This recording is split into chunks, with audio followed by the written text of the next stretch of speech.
La vraie histoire d'Al-Andalus, liberté ou domination religieuse? Avant de commencer cette vidéo, laisse-moi te partager quelque chose d'important. Cette chaîne existe pour une mission: annoncer Jésus et répandre sa lumière au plus grand nombre. Si tu veux aller plus loin et soutenir concrètement cette mission, tu peux devenir membre soutien de la chaîne ou passer par Tipeee. C'est un vrai coup de main pour continuer à produire ces vidéos et toucher toujours plus de personnes. Merci d'avance pour ton soutien, et maintenant, place à la vidéo. Chapitre 1. Qu'est-ce qu'Al-Andalus? L'histoire commence en 711, une date qui a bouleversé la carte religieuse de l'Europe. Une armée musulmane, composée essentiellement de berbères islamisés, traverse le détroit de Gibraltar sous le commandement de Tariq ibn Ziyad. Ce nom te dit peut-être quelque chose. C'est de lui que vient le nom de Djebel Tariq, devenu plus tard Gibraltar. Cette armée ne vient pas pour négocier, elle vient pour conquérir. Face à elle, le royaume wisigoth d'Espagne, divisé, affaibli par des luttes internes. Très vite, c'est la débâcle. En moins de 7 ans, la quasi-totalité de la péninsule ibérique tombe sous le contrôle des forces musulmanes. Seules quelques zones montagneuses du nord, comme les Asturies, parviennent à résister. Mais tout le reste devient Al-Andalus, un mot qui, pour certains, sonne comme poésie, mais qui désigne en réalité une terre conquise par l'épée. Au début, Al-Andalus est une province du califat omeyyade de Damas. Mais en 756, un événement va tout changer. Un prince omeyyade en fuite, Abd al-Rahman Ier, réussit à prendre le pouvoir à Cordoue et y fonde un émirat indépendant.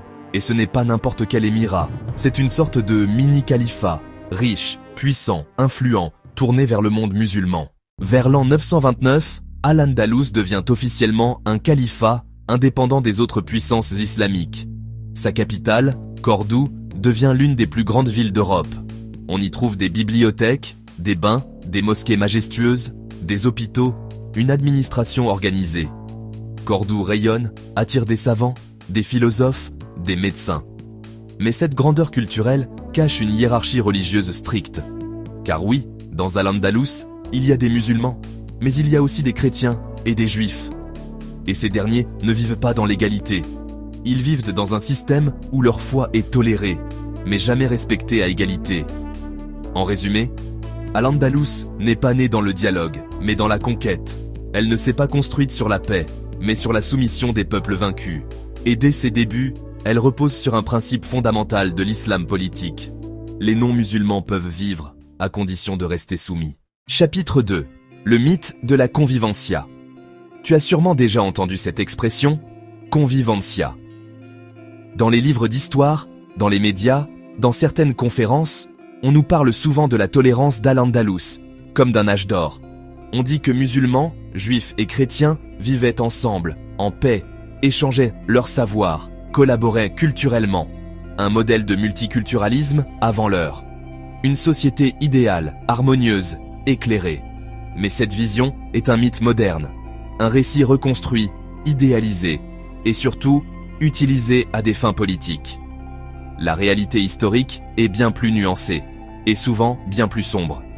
Oui, des chrétiens et des juifs ont bien vécu sous domination musulmane. Oui, il y a eu des périodes où l'on n'entendait pas de cris, pas de massacres. Oui, certains intellectuels juifs ou chrétiens ont pu exercer des fonctions importantes, notamment en médecine, en traduction ou en diplomatie. Mais à quel prix? Ces chrétiens et ces juifs n'étaient-ils pas des citoyens égaux? Ils étaient des dhimmis, des protégés, sous condition de soumission. On les autorisait à rester tant qu'ils payaient, se taisaient et acceptaient leur infériorité. Imagine une ville où tu ne peux pas construire de nouveaux lieux de culte, tu n'as pas le droit de sonner une cloche, tu dois payer un impôt spécial juste parce que tu n'es pas musulman. Tu ne peux pas monter à cheval comme les autres, tu dois t'habiller différemment. Et tu risques la mort si tu t'avises de critiquer l'islam ou d'essayer de convertir quelqu'un. Le terme « convivencia » n'apparaît en fait qu'au XXe siècle. C'est une construction moderne destinée à promouvoir le dialogue interreligieux, mais qui falsifie la vérité historique. Chapitre 3. Le statut de dhimmi, la tolérance sous condition. Le mot dhimmi vient de l'arabe dhimma, qui signifie littéralement protection ou engagement. Mais ne te laisse pas tromper par ce mot rassurant. Un dhimmi, dans l'islam classique, c'est un non-musulman monothéiste, principalement chrétien ou juif, qui a le droit de vivre dans un territoire musulman à condition d'accepter un statut inférieur. En théorie, c'est un protégé. En réalité, c'est un soumis. Pour conserver leur vie et le droit de pratiquer leur foi à minima, les dhimmis devaient payer un impôt spécial appelé la jizya, différent de la zakat imposée aux musulmans. Cet impôt n'était pas symbolique. Il pouvait être lourd, humiliant et prélevé publiquement. S'abstenir de toute démonstration religieuse visible. Pas de cloche d'église, pas de procession, pas de croix apparente, pas de conversion. Ne pas construire de nouvelles églises ou synagogues, et souvent ne pas réparer les anciennes sans autorisation. S'habiller de manière distinctive, parfois avec des couleurs spécifiques ou des ceintures différentes. Se montrer discret dans la rue, ne pas marcher en tête d'un groupe, ne pas monter à cheval dans certaines villes. Bref, vivre dans l'humilité imposée. Et surtout, ils n'avaient aucun droit d'égalité juridique. Le témoignage d'un dhimmi valait moins que celui d'un musulman. Une agression entre un musulman et un dhimmi n'était pas jugée équitablement. Si un dhimmi offensait verbalement l'islam ou le prophète Mahomet, il risquait la peine de mort. Dans certaines villes andalouses, on raconte que les chrétiens devaient descendre du trottoir lorsqu'un musulman passait. Chapitre 4. Les chrétiens mozarabes. Prier en silence. Ils s'appelaient les mozarabes. Ce mot désignait les chrétiens d'origine ibérique qui ont continué à vivre dans Al-Andalus tout en conservant leur foi, mais en étant soumis au pouvoir islamique. Des hommes, des femmes, des familles entières qui ont refusé de se convertir. Mais qui ont dû s'adapter, se taire, survivre, parfois se cacher. Ils avaient le droit de garder leur foi, oui, mais pas de la proclamer, pas de l'afficher, pas de l'enseigner, pas de l'évangéliser. Et malgré cette prudence, des tensions ont éclaté, notamment sous le règne d'Abd al-Rahman II au IXe siècle. Parmi eux, Eulogius, un prêtre, et Léocritia, une jeune fille convertie secrètement au christianisme. Ils font partie des martyrs de Cordoue. Chapitre 5. Les Juifs d'Al-Andalus. Invités ou piégés. L'un des grands arguments en faveur du modèle andalou, que certains défendent encore aujourd'hui, c'est la prétendue tolérance envers les Juifs. On dit souvent que les Juifs étaient mieux traités sous domination musulmane que dans les royaumes chrétiens. Mais là encore, l'histoire réelle est bien différente du récit romantique. Oui, il y eut des périodes où certains Juifs ont occupé des postes importants. Oui, ils ont parfois trouvé un certain répit dans Al-Andalus, surtout quand les musulmans avaient besoin d'eux. Mais ce répit était fragile, conditionnel et réversible. Expulsés, forcés à se convertir ou exécutés s'ils refusaient, car en réalité, les Juifs, comme les chrétiens, étaient des dhimmis. Par exemple, sous les Almoravides, puis surtout les Almohades, les Juifs furent expulsés, forcés à se convertir ou exécutés s'ils refusaient. Des communautés entières ont disparu. Les synagogues ont été fermées ou transformées. Des familles ont fui vers les royaumes chrétiens du Nord ou même vers le Maghreb. Et même dans les périodes dites calmes, leur vie restait limitée. Pas de droit de porter des armes, pas de mariage avec des musulmans, pas d'égalité devant la justice, et surtout, pas le droit d'enseigner leur foi à un musulman. Romains 2:11. Car devant Dieu, il n'y a point d'acceptation de personne. Chapitre 6. Le choc almohade, quand la tolérance s'effondre. Pendant les premiers siècles d'Al-Andalus, certains califes pratiquent une tolérance prudente envers les non-musulmans. Au XIIe siècle, une nouvelle dynastie venue du Maghreb s'impose, les Almohades. Le philosophe juif Maïmonide a dû fuir Cordoue avec toute sa famille à cause des persécutions almohades. Des milliers de Juifs quittent Al-Andalus et cherchent refuge ailleurs. Dans les royaumes chrétiens du Nord, au Maroc, en Égypte, en Italie, ou même plus loin encore. Certains se convertissent de façade, mais continuent à pratiquer leur foi en secret, dans la peur. Chapitre 7. La Reconquista, libération ou revanche. Quand on parle de la Reconquista, on l'associe souvent à une reconquête violente, une revanche brutale des chrétiens contre des siècles d'islam. La Reconquista commence presque immédiatement après la conquête musulmane. Dès 718, dans les montagnes des Asturies, une poignée de chrétiens, menés par Pelayo, remportent une petite victoire à Covadonga. Pendant ces siècles, plusieurs royaumes chrétiens se forment et se renforcent.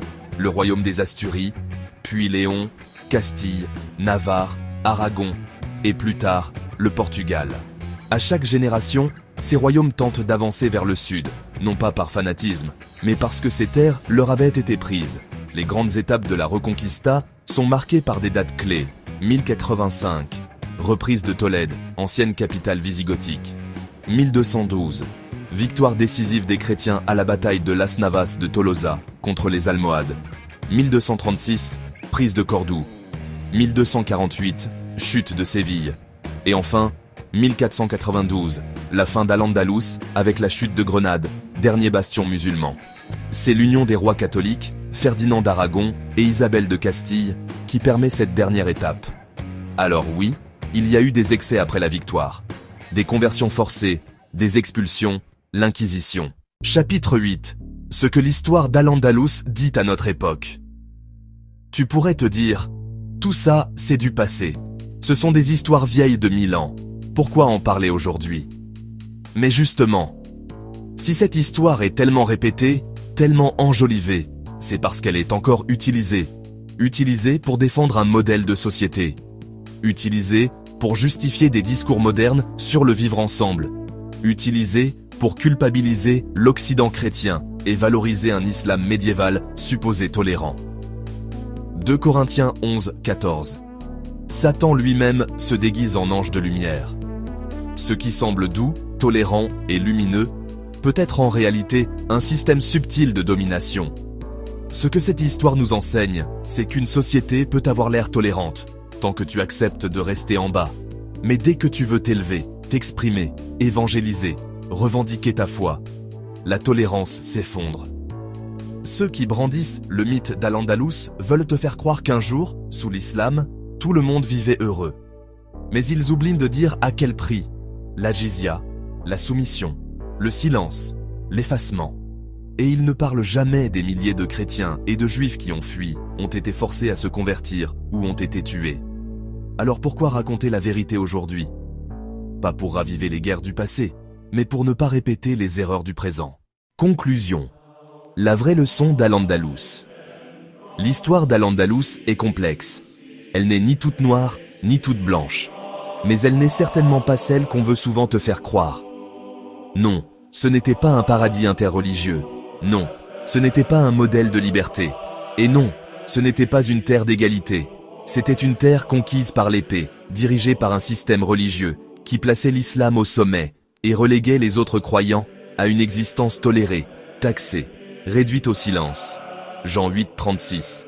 Si donc le Fils vous affranchit, vous serez réellement libre. La liberté ne consiste pas à être toléré dans le silence. Elle consiste à pouvoir vivre, croire, parler, prier, témoigner, sans craindre l'épée, la prison ou l'exil. Et cette liberté, Al-Andalus ne l'a jamais offerte. Aujourd'hui, certains rêvent de restaurer ce modèle. Mais ce qu'ils veulent en réalité, ce n'est pas la paix. C'est un ordre ancien, maquillé en modernité. Voilà pourquoi cette vidéo est importante. Voilà pourquoi cette vérité doit être dite. Et voilà pourquoi l'histoire doit être confrontée aux faits, pas aux fantasmes. Tu pensais connaître l'histoire d'Al-Andalus? Alors partage cette vidéo. Elle peut t'ouvrir les yeux et protéger des mensonges qui reviennent aujourd'hui. Abonne-toi pour recevoir d'autres vidéos comme celle-ci, qui disent la vérité, sans peur ni filtre. Soutiens cette mission sur Tipeee ou via les abonnements payants de la chaîne. C'est grâce à toi que cette lumière peut continuer à briller.